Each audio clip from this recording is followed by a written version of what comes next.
Heritage Malta akkwistat waħda mill-ftit dajjes magħrufin bħala tal-Latini li qatt baqa' f'pajjiżna. Bil-laqam il-ħalliela din hija l-iżgħar dajsa tal-għamla tagħha u kienet tintuża għat-trasportazzjoni tal-merkanzija u passiġġieri bejn Malta u Għawdex. Sa ftit snin ilu il-ħalliela kienet tintuża għas-sajd f'Marsa Xlokk, iżda issa ġiet relokata għar-restawr Villa Bigi l-Karkara. Il-Ministru għall-Wirt Nazzjonali José Herrera saħaq li l-Gvern jara akkwist bħal dan bħala investiment fil-wirt u l-kultura Maltija.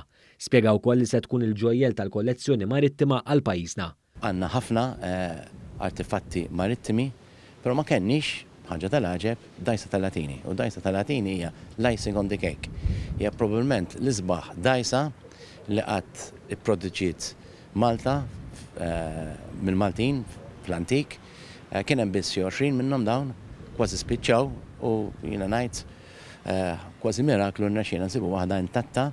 Il-kap eżekuttiv ta' Heritage Malta Noel Zammit ħabbar ukoll li hemm il-ħsieb li din id-dajsa u l-bqija tal-kollezzjoni marittima jibdew jintwerew f'si ġdid. Heritage Malta ftit ilu għamlet talba lill-Gvern u lill-Kumitat tal-Garanzija biex tingħata f'idejha l-pixkerija l-antika tal-Belt.